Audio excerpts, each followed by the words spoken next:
एक के हाथ में पेपर लिए थे, बहनामे की कॉपियां लिए, पत्रकार ने तुरंत फोटो भी बहुत खींची। तो एक गिनौरा के लोग, गरीब लोग जो हुए, बहुत सारे साथी भले ही भूमिहीन हुए हों, लेकिन मैं फख्र के साथ कह सकता हूँ एक भी गिनौरा वाले ने ये नहीं कहा कि मैं जमीन नहीं दूंगा। सबने लड़ाई लगा के जमीन देने का काम कर दिया। 224 किसानों ने जमीन दी इस मेडिकल कॉलेज को। मैं गिनौरा के लोगों को विश्वास और भरोसा दिलाना चाहता हूँ। चुनाव की आचार संहिता लगी है, इसलिए मंच में कुछ नहीं कहूंगा, लेकिन आपसे हमारी अलग वार्ता भी हुई है और जो वार्ता हुई है उस वार्ता का अच्छा सा पालन करूंगा। ये गिनौरा के लोगों में आपको भरोसा विश्वास दिलाना चाहता हूँ, क्योंकि समाजवादियों ने कभी भी वादा खिलाफी नहीं की। समाजवादी पार्टी पर, समाजवादी लोगों पर लोगों को विश्वास है। बदायूं के 224 किसानों ने जमीन दी। वहीं अगर उत्तर प्रदेश के अंदर जो लखनऊ से आगरा एक्सप्रेस वे हाईवे बन रहा है, आज हम फख्र के साथ कह सकते हैं लोकसभा के अंदर जब बहस होती है तो तमाम प्रांतों के लोग कहते हैं कि हम जमीन नहीं जुटा पाएंगे वर्तमान अधिग्रहण भूमि अधिग्रहण बिल से। लेकिन उत्तर प्रदेश की समाजवादी सरकार एक ऐसी शानदार सरकार है जिस सरकार के ऊपर भरोसा और विश्वास करके उत्तर प्रदेश के 30,000 किसानों ने आगरा से लेकर लखनऊ तक एक्सप्रेस जमीन दे दी अपनी। ये भरोसा है समाजवादियों की सरकार पर, ये समाजवादियों के काम है, क्योंकि समाजवादी पार्टी हमेशा कहती रही जो कही है वो करेगी।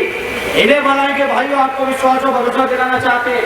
बदायूं हमारी कर्म भूमि है। बदायूं से कोई ये पहला चुनाव नहीं था, ये 8वां चुनाव है जो इस बार आपने मुझे जिताया, और जाने कितने चुनाव भी आपके माध्यम से, आपके आशीर्वाद से जीत रहे हैं। इसलिए बदायूं के लोगों ने विश्वास रखना, कभी आपके बीच किसी तरह की बाधा खिलाफी हम समाजवादी लोग आपके बीच नहीं कर सकते।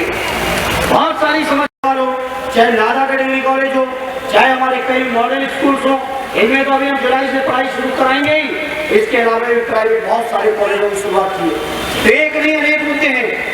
समाजवादी सरकार, समाजवादी पार्टी विकास के रास्ते पर चल के जनता के बीच जनता को भरोसा दिला के काम करने का काम करती है। वही दूसरी पार्टियां क्या क्या की थी, वादे क्या क्या किए थे, केवल काला धन आ जाएगा तो ही 15-20 लाख पहुंच जाएंगे सबके खाते में। बता दो किसी के खाते में 15-20 लाख पहुंच गए। और साथियों क्या कहा था, महंगाई कम कर देंगे। तो बताओ महंगाई 200 किलो दाल, 80 किलो 80 रुपया किलो प्याज, 200 रुपया किलो दाल, बताओ बधाई वालों महंगाई कम कर दी। कहा था महंगाई कम करेंगे, कहा था काला धन लौटा देंगे, खातों में पहुंचा देंगे, कहा था फसलों का वाजिब मूल्य भी दे देंगे। मैं आज कह सकता हूँ बड़ी जिम्मेदारी के साथ भारतीय जनता पार्टी के लोगों ने एक रैली वादा पूरा नहीं किया। मोदी जी काट की हांडी चढ़ा ली आपने एक बार, लेकिन काट की हांडी भले ही एक बार आपने चढ़ा ली, ये हांडी आपकी बार बार चढ़ने वाली नहीं है, और देश की जनता आपको जवाब भी देने का काम कर देगी। और जवाब देना पड़ेगा, जवाब देना पड़ेगा। जवाब इसलिए भी देना पड़ेगा, नौजवानों को दिखाया था कि रोजगार देंगे, नौजवानों को रोजगार के सपने दिखाए थे, किसानों को फसलों की वाजिब मूल्य के सपने दिखाए थे, और तमाम तरीके के सपने दिखाए थे इन्होंने। उन तमाम सपनों को इन्होंने अधूरा करके छोड़ा है। इसलिए हम बधाई के भाइयों आपसे कहना चाहते हैं, आपके ऊपर तो विश्वास है, भरोसा है, आपने हमेशा सहयोग किया है, समर्थन किया है, आने वाले समय में भी आपका सहयोग और समर्थन हमेशा मिलता रहेगा। इस बात का पूरा यकीन और विश्वास और भरोसा है। और आपके विश्वास की दम पर मैं कह सकता हूँ बधाई के भाइयों, जो आपने ताकत दी है संसद के सत्र पर, संसद की पटल पर आपकी आवाज को उठाने में आपके इस बेटे ने कभी कोताही नहीं करने का काम किया है। माननीय नेताजी ने कोई ऐसा देश का गंभीर मुद्दा नहीं जिस मुद्दे पर नेताजी ने मजबूती के साथ, भले ही हम लोग 5 रह गए हैं संख्या में, लेकिन 5 ही काफी है किसानों की आवाज को मजबूत करने के लिए, गरीबों, किसानों, मजदूरों की आवाज को मजबूत करने के लिए। हम 5 लोग भले ही रह गए हैं लोकसभा के अंदर, लेकिन 5 लोग मिलकर ही मोदी जी की नाक निधन करने का काम कर देंगे। यह बधाई वालों आपको विश्वास और भरोसा दिलाना चाहते हैं। बहुत सारी बातें हैं साथियों, हमें काम करना है, बहुत काम होना है। जहां तक उत्तर प्रदेश का सवाल है, आज मैं फख्र के साथ कह सकता हूँ 3 साल पहले, 3.5 साल पहले जो लोकसभा के, विधानसभा के चुनाव में आए थे 2012 में, एक शानदार घोषणा पत्र के साथ आए थे। उस शानदार घोषणा पत्र में से अगर आज आप पढ़ लोगे तो एक भी काम ऐसा अधूरा नहीं रहा जिसको माननीय मुख्यमंत्री जी ने, माननीय अखिलेश यादव जी ने पूरा न कर दिया। मामूली काम नहीं हुए। 45 लाख लोगों को समाजवादी पेंशन की योजना, 8.5 लाख से ज्यादा किसानों से कर्ज माफ, पूरे उत्तर प्रदेश के अंदर सिंचाई मुक्त, पूरे उत्तर प्रदेश के अंदर दवाई मुक्त, पूरे उत्तर प्रदेश के अंदर पढ़ाई उन्मुख एक से एक तमाम योजनाएं चलाकर आज उत्तर प्रदेश की आवाम के बीच, उत्तर प्रदेश की जनता के बीच जो माननीय मुख्यमंत्री जी ने छाप छोड़ी है, मैं आज फख्र के साथ कह सकता हूँ हिंदुस्तान के किसी मुख्यमंत्री ने इतना काम नहीं कर पाया। आए था भी आपदा आई थी, मार्च से लेकर जुलाई के बीच में किसानों की फसलें चौपट हुई, लेकिन उत्तर प्रदेश की समाजवादी पार्टी की सरकार है जिस सरकार ने 7,500 करोड़ रुपए किसानों के खातों में पहुंचाकर किसानों के आंसू को पहुंचने का काम किया। किसी देश की सरकार ने ऐसा नहीं किया जो उत्तर प्रदेश की सरकार ने किया। एक नहीं एक मुद्दे चर्चा करेंगे, बहुत लंबी हो जाएगी, आप लोग सुबह से बैठे हो, लेकिन आज इस मौके पर जो मेडिकल कॉलेज का ये शिलान्यास हो रहा है, हमारे आवेद भाई से लेकर और साथियों ने भी चर्चा कर ली। क्या लोग उड़ा रहे थे, हमारा चुनाव था कि केवल घोषणा है, बढ़ेगा नहीं। आज उन लोगों से मैं बधाई वालों भाइयों कहना चाहता हूँ जिनके चेहरे अगर जानते होंगे आप सब, तो आज जरा जाके पूछ लेना कि घोषणा नहीं है, ये देखो सामने बन के खड़ा है और ये भी देख रहे हो इधर वाला इलाका, इसमें जो अस्पताल बनना है, मैंने वादा किया है मीडिया के लोगों के बीच भी, बात हुई है मेरे अधिकारियों से भी, आगामी 3 महीने के अंदर किसी भी कीमत पर अस्पताल में चालू करा दूंगा, अधिकतम 3 महीने के लिए। और अगली जुलाई अगस्त में जब मेडिकल का पहला बैच आएगा एमबीबीएस का, तो मैं सोचता हूँ उसमें बनाने के अंदर 100 से ज्यादा नौजवान मेडिकल की पढ़ाई करते हुए दिखेंगे।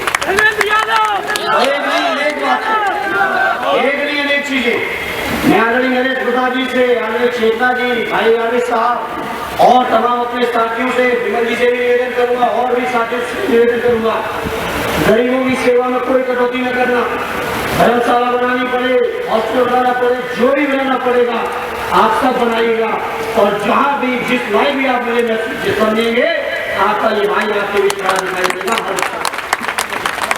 और गरीबों के लिए मैं तो निवेदन करूंगा, कोई जाति और धर्म नहीं होती, गरीब गरीब है, और जो भी गरीब है सामने पड़े, अगर हम मदद करने लायक हैं, हमारी पहला कर्तव्य दायित्व होता है उसकी हमें मदद करनी चाहिए। नरेश जी की बात को चेतना जी ने बेहतर कर दिया, सुधार दिया, तो मैं उनको धन्यवाद भी दूंगा, आदित्य भाई को भी दूंगा, आप भी प्रयास करिए, और विमल जी भी बहुत सच्चा में, और आपको जमीन भी नहीं देनी है, आपके पास जमीन भी आसपास ही बहुत पड़ी है, बनाइए, कहीं धर्मशाला बनाइए, कहीं हॉस्टल बनाइए, कहीं कुछ बनाइए, कॉलेज तो मैं समझता हूँ समाजवादी ने बहुत बनाए, तो अगर हम लोग बनाएंगे तो कहीं ना कहीं जब हम लोग बेहतर काम करेंगे तो समाजवादी पार्टी की साख बढ़ेगी और नेताजी का सम्मान भी बढ़ेगा। इसलिए हम इस मौके पर हम अपना विश्वास दिलाते हैं सभी साथियों को, जो भी सकारात्मक काम करेंगे, हर सकारात्मक काम में हम उनके साथ हैं। और मैं इस मंच से कहना चाहता हूँ, अगर हमारे राजनीतिक विरोधी भी बधाई की तरक्की के लिए कोई अच्छा काम करेंगे तो मैं पहला व्यक्ति होऊंगा जो उनको भी जाके माला पहना दूंगा बधाई के। लेकिन काम तो करें। मेरे दल के नेता का बयान कर रहा था बधाई के, मैं बहुत सम्मान करता हूँ, बुजुर्ग भी है, पार्टी के अध्यक्ष भी है, कह रहे कि आचार संहिता लागू है, उन्हें पता नहीं कि चुनाव आयोग की अनुमति के बाद ही इतना बड़ा काम हो रहा है, इतना बड़ा काम ध्यान दीजिए कि हम लोग करके सकते हैं। आयोग की अनुमति है, आयोग भी जानता है कि एफसीआई का स्ट्रक्चर होना है, मेडिकल कॉलेज में एफसीआई के स्ट्रक्चर बिना कॉलेज बनना संभव नहीं। मैं ऐसे लोगों को जो विपक्ष के लोग हैं, मैं ऐसे लोगों से कहूँगा कि बदायूं के विकास में राजनीति न करें, और बदायूं के विकास के मुद्दे पर अगर राजनीति करने की कोशिश करेंगे तो बदायूं की जनता जो अभी उनके साथ थोड़ी बहुत बची हुई है वो भी साथ छोड़ देगी, वो भी साथ छोड़ देगी। और क्यों नहीं छोड़ेगी? क्या दिया है ऐसे लोगों ने? इनकी भी सरकारें नहीं पड़ी इसके अंदर, देश के अंदर भी इनकी सरकार आज भी है, क्या दिया है बता दो बदायूं के लिए, आपके लिए बड़ी मजबूती के साथ कह सकता हूँ, चाहे बहुजन समाज पार्टी के लोग हो, चाहे भारतीय जनता पार्टी के लोग हो, एक भी कोई यादगार चीज बता दें जो बदायूं के लिए उन्होंने दी हो। और जब समाजवादी गिनाना शुरू करेंगे तो पत्रकार मित्रों आपकी कलम में स्याही कट जाएगी, लेकिन विकास की योजना कम होगी। गिनाना शुरू करें क्या क्या किया है। अनूप शहर के पुल से चलिए, कचरा से लेके कागज चौक होते हुए चले जाइए अटेना तक, चले जाइए बेलाडांडी तक, कोई ऐसा गंगा का इलाका नहीं है जिस इलाके पर पुलों से समाजवादी सरकार ने पार किया। कोई ऐसी सड़क नहीं, सड़कें तो अगर हम याद देना चाहेंगे, अगर हम पीडब्ल्यूडी से मिस्त्री मांगेंगे तो शायद घंटों में पढ़ पाएंगे कि सड़कें समाजवादी सरकार ने बदायूं के अंदर बनाने का काम किया। कोई गांव नहीं छोड़ा है, 1650 से ज्यादा गाँव का विद्युतीकरण की योजना बदायूं के अंदर चालू है और मैं समझता हूँ आने वाले 6-8 महीने के अंदर हर गांव में विद्युतीकरण होगा। कौन सा ऐसा काम छोड़ा है? कोई ऐसा गांव नहीं बचा जहाँ तक मारना पहुंचा दिया। शिक्षा के क्षेत्र में लगातार काम चल रहा है। बाढ़ में सोचता हूँ बाढ़ आती थी बदायूं के एक बिसौड़ी तहसील छोड़ के गुन्नौर से लेके दादागढ़ तक हर तहसील बाढ़ की शिकार होती थी। और आज हम फख्र के साथ कह सकते हैं चाहे जितनी बारिश हो जाए लेकिन गंगा मैया अब बाढ़ बदायूं में नहीं आने देती है और आने वाले कुछ समय के अंदर नर्मदा वाली नहर मिला के उतार देंगे जिससे कि सिंचाई भी आपको मजबूरी कर सके। हम चाहते हैं लाठी ठोक विकास पर हो, तरक्की पर हो, मुद्दों पर हो और हमको भी आईना दिखाया जाए। अगर हमारी कहीं कोई कमी होगी तो अगर विपक्ष के लोग आईना दिखा देंगे तो हम अपनी कमी को सुधारेंगे और बेहतरीन काम करके दिखा देंगे।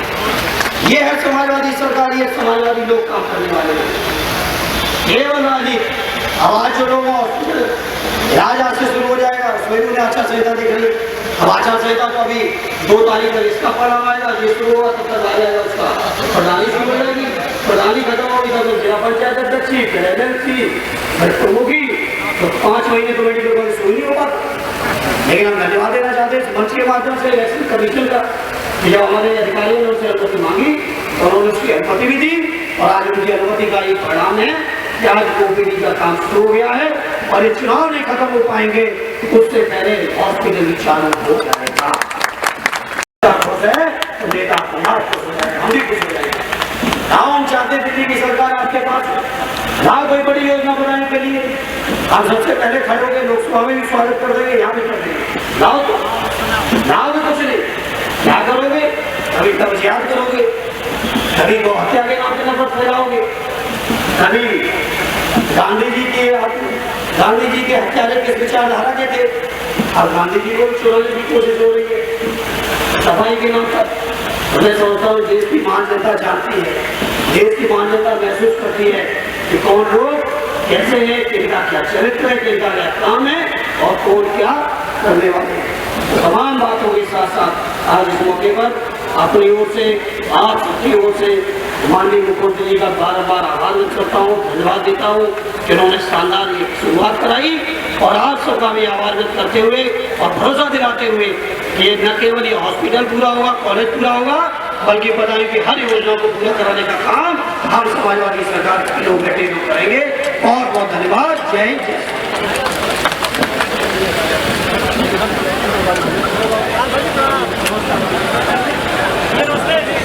बहुत बहुत शुक्रिया, धन्यवाद उत्तर प्रदेश राज्य निर्माण निगम का और उनके अधिकारियों का, पुलिस प्रशासन का, एडमिनिस्ट्रेशन का, जिन्होंने ये सफल कार्यक्रम अपनी कोशिश